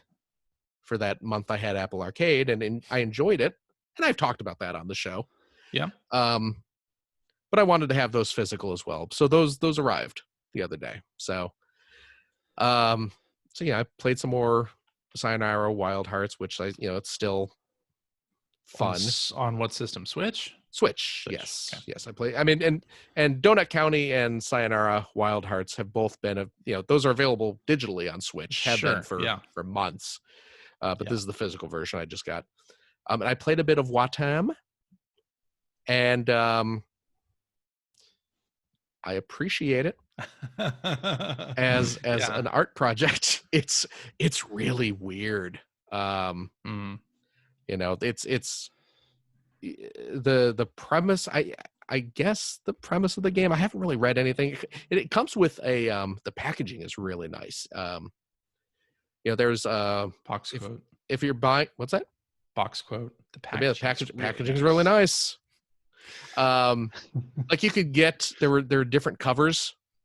There's like different little different images on the cover. You could pick which one you wanted to get, and it comes with a fully illustrated manual that Keita Takahashi drew and colored and everything. And it's like a little storybook that sort of sets up the premise of the game. And I haven't read it yet, but so you're like, that's the game with the little cube, the little green cube dude in the hat. And you play as him, and he's sad because he's the only one left on the world. And the world is just like this scary place. Well, no, it's a small patch of land, a small square of land, and he just a rock appears there one day, and you go and you talk to the rock, and then the rock has a little face and you can interact with it, and pressing like the square and circle buttons on your controller let you hold hands with things, so you can hold the rock's hand and walk around with it, and then you're happy, and then more things start showing up, and then you discover that you can drop bombs out of your hat, which activates things. And then eventually, a little acorn appears, and you got to go get the acorn and plant it to make a tree appear. And then you can climb the tree, and just, more things start coming into the world, and you have to go and befriend them. And it's weird and obtuse, and I don't really get it, but it's cute and interesting. And eventually food items start to appear, and then a mouth appears, and then you can play as the mouth and eat the food, which then turns into little anthropomorphic poop piles. So it's got that working for it. It's weird. I don't really get it. but it's weird and I appreciate it. I'm not saying it's good. I'm saying I appreciate its oddness. That's what you say to me and Greg every time at the end of the recording. Exactly. Appreciate our oddness. I appreciate your oddness. But as far as like games that make sense, I played that Iron Man demo that Greg was talking about last week. What'd you think? I really liked it. Yeah, it's good, right? It was cute. Well, cute's probably the wrong word for it. Cute's an interesting word for it. Okay. It was neat though. It was a little tricky kind of getting used to the control. Just because you're it feels aiming wrong at first. Yeah, because you're well, I mean, like, because you got the move controllers and you hold them down to the ground and you pull the triggers and boom, you're firing off your little repulsor jets. There's a term. There's a Marvel Comics term. You're firing off his little hand lasers that make him fly, and then you kind of put your arms back behind you. Yes, like you're Naruto running. Yeah, but that makes you fly forward, and then you got to kind of like stop in midair and aim to pew pew pew stuff, and it's a little tricky to get used to. Yeah, it's when you first do the tutorial. My first impression was that you have to be so deliberate. Yes, that it doesn't feel like it flows. Where but it's aerial combat, so you kind of feel like it should. Yeah, and then, but then when you get into the first mission, I found this actually feels really good. Yeah, I mean it's because you're using essentially your jets as your weapon as well. So it's like when you're flying, and then it's like, oh, I got to kind of stop flying so I can shoot, and then sort of manage myself as I'm falling while I'm shooting and stuff. But right, it was neat though. I was digging it. That little training mission, which is outside of Tony Stark's home, and then the one playable actual mission that you talked about last week, where you're on the plane. Mm-hmm. I thought it was really cool, really exciting. It had very kind of dynamic action, and racing to catch the plane like after you jump out, right? And then you get all suited up in free fall, and then you look up and you can see the plane crash, and then it's just like hitting your turbo boost to try and catch it as debris flying at you. And I really dig it. I can't remember if you mentioned this last week, but did you ever actually land on the plane? No, because you can. Oh, is there one of those blue circles that you can? No, if you I was just like trying to get a steady surface because all the enemy drones are showing up as you're chasing the plane. So I flew over one of the wings, and if you fly low enough by the wing, you kind of just like clamp onto it. Okay. Magnet boots. I would imagine Tony Stark built magnets into his feet. Sure. But you can actually stand on the wing. Then you can't move around. If you want to actually move, you have to take off again. But you can steady yourself on the wing and then kind of just shooting gallery at the drones that are flying around and stuff. Cool. But it was really neat. So got me hyped for the full game, which comes out soon. Yeah, it's gonna be a big July couple 3rd. Weeks. July 3rd. Okay. I mean, we got Last of Us and Paper Mario this week, right? Jesus, no, Paper Mario. Paper Mario's not this week. It's in a month. Paper Mario next month, July. Okay, I thought it was maybe it comes out at the same time as Ghost of Tsushima. That's correct. Okay. Yeah. It came out at the same time as a big PlayStation release for some reason. I thought it was not and Last of Us is this week. Right. Okay. Yes. Yeah. So nobody on Twitter is talking about The Last of Us. No, not at all. No, not at all. But reviews of it are very good. Yes. Mm-hmm. Yes. Reviews. I hear. Reviews are good. I also, hearing a lot of grim. Which kind is to be expected, though, right? I mean, the first game was grim. Happen.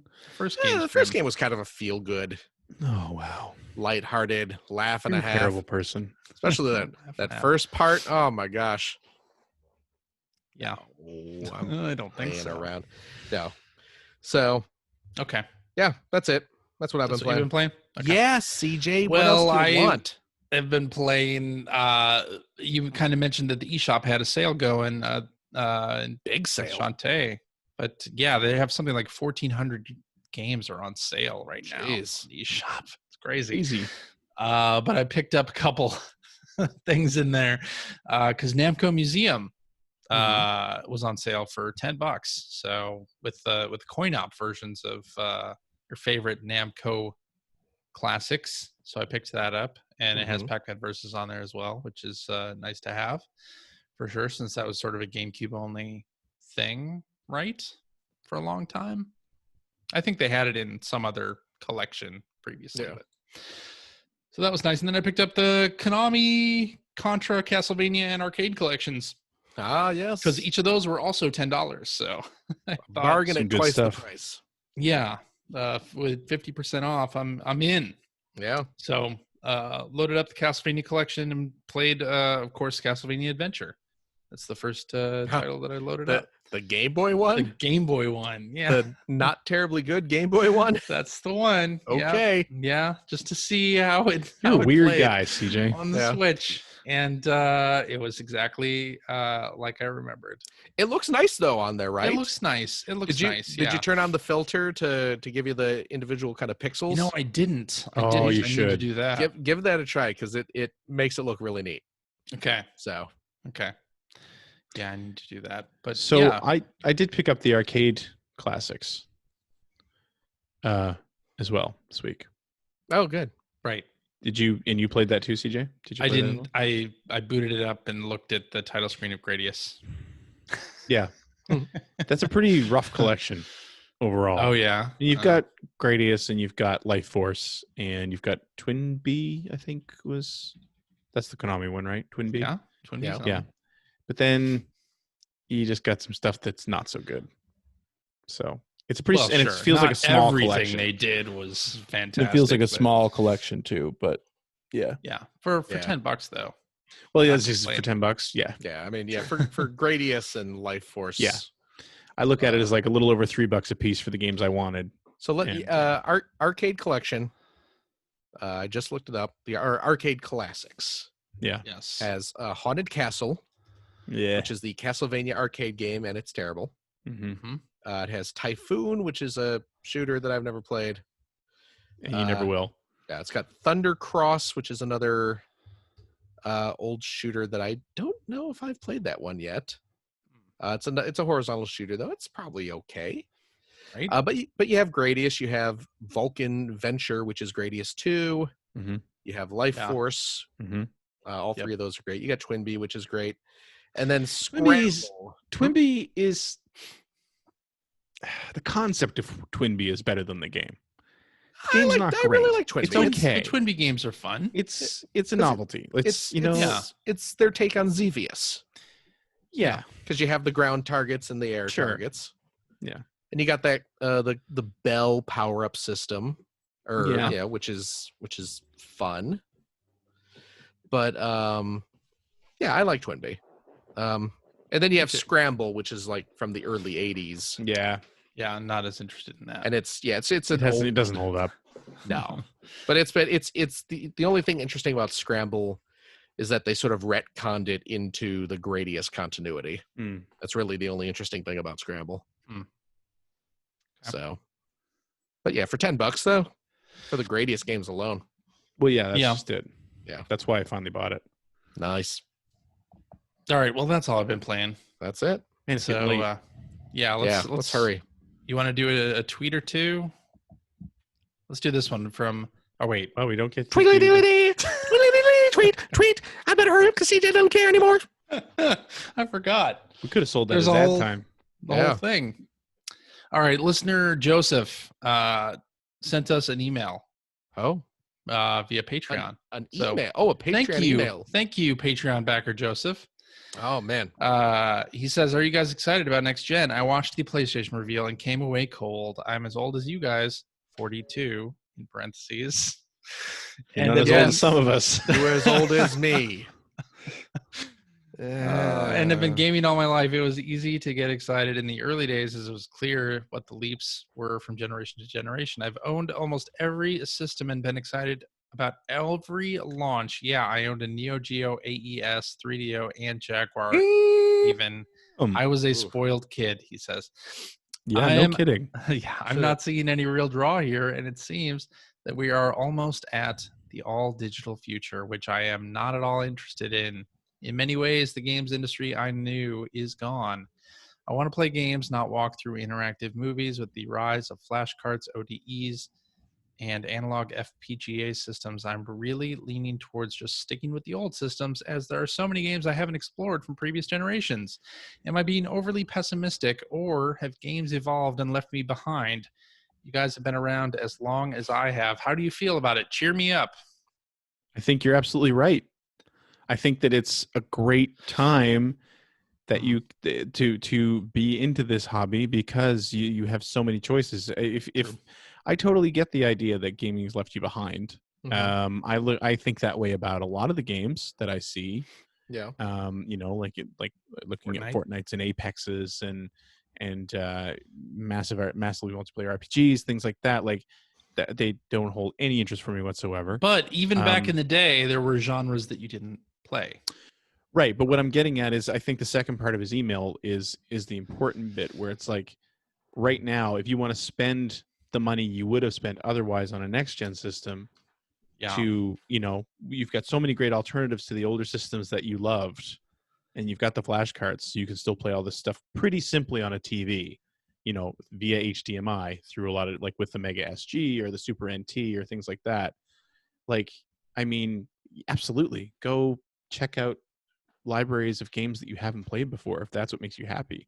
Totally. Nothing wrong with that. Like the fan community sort of keeping you going then, if you feel like games have passed you by. But I don't think that's weird at all. I don't think it's pessimistic at all. It's a huge investment.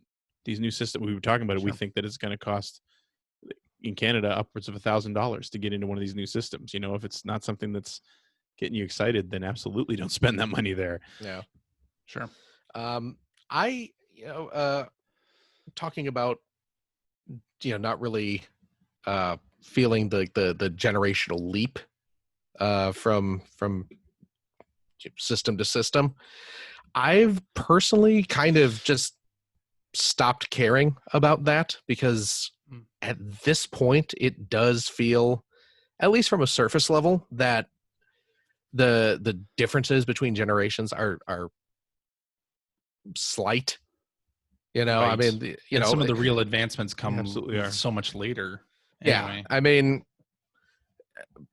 the PS5 games, I mean, like they look great. Yeah. Do they look?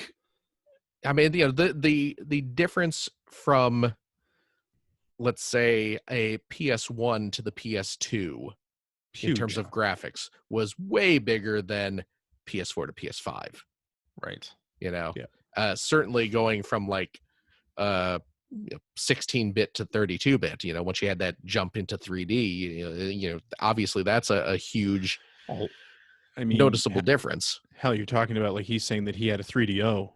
I mean, the 3DO came out while the Genesis and Super Nintendo were still the kings of the consoles. Yeah. It's like, I mean, it wasn't even close. Yeah, and I mean, you can really get into the weeds and start comparing the stats of the systems, and the reflections off the puddles in this are far more dynamic than what was ever possible before. And it's like, okay, I don't notice that. If you point it out in a tech demo video, I can go like, oh yeah, that absolutely does look better.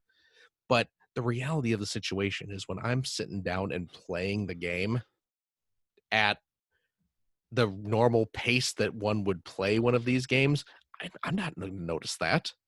Right. I'm not going to notice how the light shining through the trees is marginally better than it was last year. What about the reflections from the surfaces? I just want puddles. You just want puddles. I just want puddles. I don't want them to promise me puddles and artifacting puddles away. Artifacting there. Well, I'll tell you what, if I'm playing like an Uncharted game, I want lots of artifacts. I'm going back to all VCR games at this point. Yeah. There you go. But yeah, so I'm not looking, for PS5 or the new Xbox or whatever. I'm not looking for generational leaps. I'm just, No. Is there going to be a game on there I want to play? And the reality of the situation is with the Xbox, just like it was with Xbox One, there really wasn't. Right. So I didn't really care about the Xbox One until Crackdown came out, and I Boy, probably that was a mistake. And even then, you know what, Crackdown 3 was enjoyable. I had fun with Crackdown 3. I actually need to go back and finish it, but I liked Crackdown 3. Was Crackdown 3 worth purchasing the entire system for? No, well, you got the probably Minecraft not. system though, right? But I did get the cute Minecraft system. But yeah, I haven't seen anything on the new Xbox that is gonna that I want to play. That's not gonna be on PS5, and PS5 is gonna have Spider-Man, and it's gonna have Ratchet and Clank. With both looked amazing to me. Yeah, I mean, especially. I mean, I loved Spider-Man, and oh my goodness, freaking Ratchet and Clank. I love Ratchet and Clank. So man, those games are so much fun. I am so psyched to play another Ratchet and Clank game. So, that's that. But I mean, if Ratchet and Clank doesn't do it for you, then which is totally understandable. Well, I mean, it's not, because Ratchet and Clank is outstanding. But maybe you have bad taste. I don't know. I don't know. Hey, this is one of our Patreon backers. Don't talk to him like that. Maybe I'm wrong. Maybe it's the world that's wrong. Maybe I'm wrong. And Right. Joseph here has impeccable tastes, and might want to consider upping his monthly pledge. But hey, all I'm saying is that, Joseph, if you are looking at getting older games and older systems that you haven't plumbed the depths of, may I recommend, you can get a Sega CD on a cartridge now. Right. Lots of good games there to play. Just saying. Yeah. I mean, I think gaming in general, you have different paths you can go down, right? Like there are people who only play Apex Legends or Fortnite or, those sort of service games. Then you have people who won't play those at all and will only play single player story games that don't have microtransactions. And then you have people who love like retro compilations and things. Like you have so many different directions that you can go now. We have that entire spectrum right in this house. You can go any way as long as you're enjoying the hobby. Enjoy it any way you want. You don't have to get excited for PS5 if they didn't show you anything exciting. That's not that's not a bad thing necessarily. And who says you have to be an early adopter about everything? Absolutely. All right. Let's do this one from Hackerelli Zelda 2 AOL, who says, which year or years or console era was your favorite to work in the games press? I feel like the early to mid 90s, when so many new consoles were being developed and games were transitioning to 3D, would have been an exciting time to be working in the games press pre-internet. It would have been, but I don't think any of us worked in the early 90s in the games. No, none of us are old enough to have worked in the early to mid 90s. We're not that old. I guess I was in the mid 90s. Mid 90s was when I started to get into it as well. So I would have loved to have worked in the games press in the mid to late 90s, because I think that would have been fascinating. I think it would have been fascinating in the early 90s with all the consoles we were just talking about. I mean, there was a time when, like, between 92 and 95, where there were something like 8 systems on the market. Yeah. And they weren't all successful, but they were all a going concern. So I think that would have been exhausting. Well, the nice thing about working in like the games press in the mid to late 90s was that the whole kind of job space was still new enough where they would hire just random children who have Literally. zero experience. Literally. Yeah. Right. Yeah. Which is obviously how CJ and I got our jobs. That's correct. Because we That's absolutely correct. certainly didn't have any sort of experience or anything like that. But I had experience reading video game magazines. Oh, absolutely. So... I was quite skilled at reading video game magazines. Yeah. My early writings reflected that. Same here. But I mean, that was a fun time. Just because, just 3D games were just kind of starting.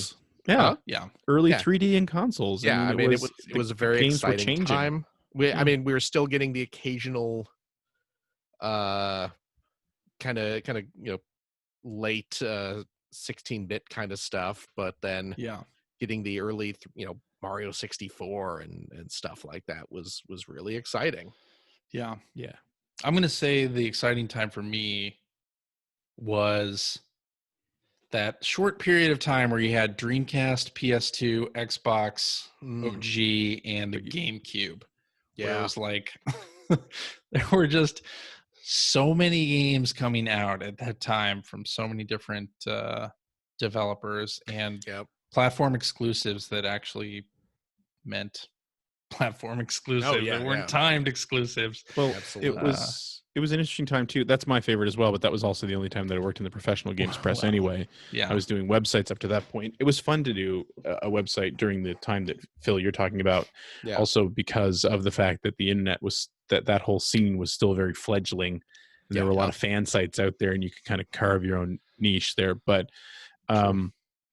yeah, like CJ, what you're saying, I think is a really good point because you had a system with the PS2 that was so ubiquitous that really cool, interesting stuff was coming out because they could. You know what I mean? Like you didn't need to sell crazy numbers to make money on those little games. As long as you sold through to like 1% of the market, you were fine. Yeah, not that low, but you know what I mean, a very low percentage. And then you had a company like Microsoft trying to do what Sony did 7 years earlier, trying to break into the industry. And you had Nintendo kind of like, because that was the beginning. I feel like the GameCube was the beginning of Nintendo being really weird. From I shouldn't say really weird, but not being as traditional as they had been up to that point, because they really took it on the nose with the N64. Right. So they were I think getting more experimental then. The GameCube felt different. It was like, we're not going to get into the spec race, although they still kind of were. You know what I mean? Yeah. Like they were still at the same time. You had like Star Wars. It was like, see, but this still looks better than anything else. But it's also like people hadn't exactly landed on what is the perfect video game controller. So you had things like the GameCube controller looking so different than everything else, and the Dreamcast controller with the VMU and the Xbox. And then that was the other thing. You had Sega too, that was forced into a situation where it's like, well, we got to do something or we're done for. So it was a really interesting time. Shenmue, like if Shenmue never existed, you wouldn't have Yakuza, and you wouldn't have just a lot of different games. It was trailblazing. It wasn't a great game, but it was trailblazing. Yeah, and I think with the original Xbox, there was that time where, because in the mid 90s and earlier, like most video games were developed in Japan. Really, like you thought of video games as more like big Japanese developers rather than big American studios. And in the early 2000s is when like a lot of big American studios started coming up. You had places like Insomniac start up and Naughty Dog become a thing on PlayStation. I also remember things like Morrowind becoming a thing on the Xbox. Yeah, Morrowind. Right. Like those kinds of developers getting into, and those types of games getting more ink on consoles. Yes. But also you had more and more, like I feel like in the 90s there were a lot of games that stayed in Japan and never came to the US because cartridges were expensive or whatever it was. And then for the PS2, like you were saying, like a lot of things changed where companies could bring out an American version of Katamari Damacy and like be okay with that. Whereas Mr. Mosquito and stuff like that. Yeah, really. But you had things in the PS1 days like Hermie Hopperhead, where certain video game journalists begged for that game to come out, and it never did.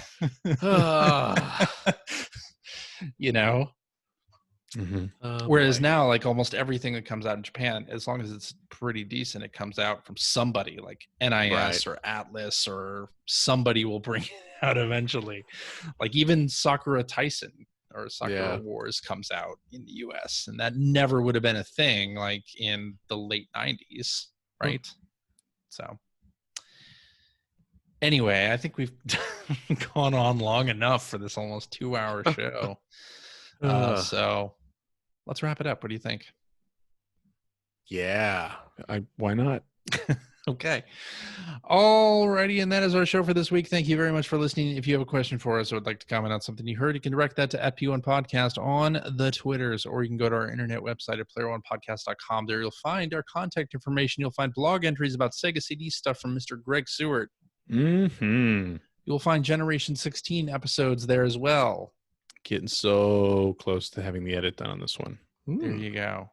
You will find show notes and links to all the things that we talked about during this episode.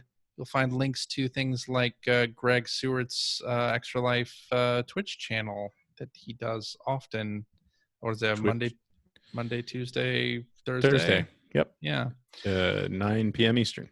Indeed. I think we're going to finish Dragon Force this week, Tuesday night. Oh, nice. Pretty cool. Right at the end of Dragon Force. Pretty cool. Yeah, definitely tune in for that. You will also find a link in those show notes to our Discord channel where you can discuss games and fun and all sorts of different things with us and our other listeners. If you would like to subscribe to the Player One Podcast, you can do so by visiting player1podcast.com or by loading up your favorite podcast listening application. We are also on Stitcher Radio. We're on Spotify. You can like us on Facebook. You watch archives of our show or watch us live most weeks. Not this week, Not silly. This one, apparently. But most weeks on the youtubes.com/P1 Podcast, although there will be video for this up on our YouTube account, right, CJ? Yes. That is if correct. Everything works out as planned, we'll see. But the plan is yes. Yeah. We normally record Sundays at 5:30 specific time. To follow our Twitter account at P1 Podcast to find out for sure what's the haps there. If you like what you've heard, and how could you can head over to patreon.com/P1 Podcast. Throw a few shekels our way. Maybe if we give CJ enough money, he'll actually do our show live again. I think he's been holding the show ransom this week. Maybe. Yeah. Maybe we should switch to Twitch. Maybe I should figure that out. Oh, that's a good slogan. Switch to Twitch. Have you talked to them about that? You should reach out.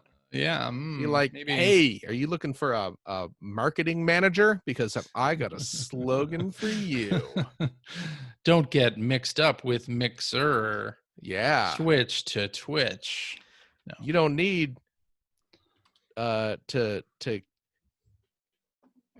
do a tube with the oh my god tube.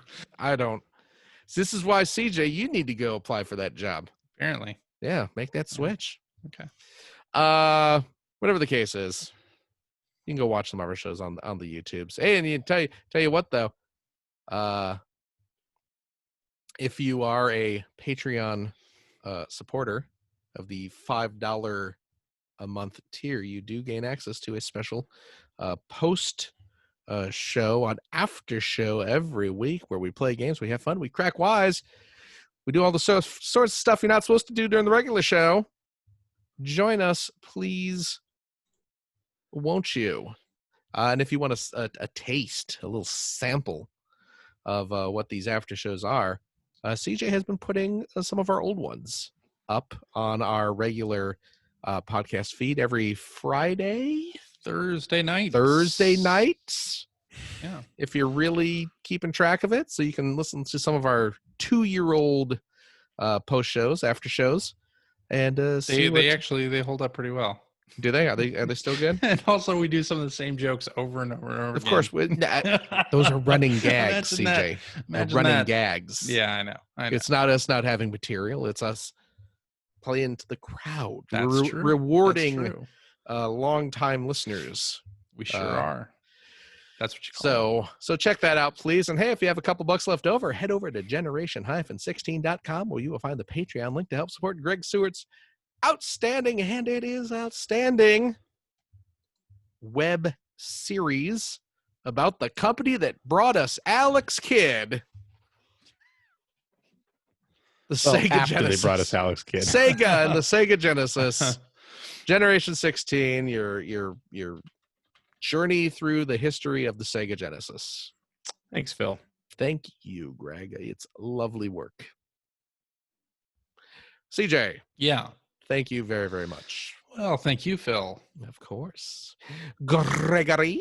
Yo. Thank you as well. Thank you, Philip. Well, I appreciate your thanks. And of course, thank you to our wonderful, wonderful listeners. We love each and every single one of you. Please take care of yourself. Take care of your friends and your family. Stay safe. Wash your hands. Wear masks. All that stuff. Pandemic's still going on.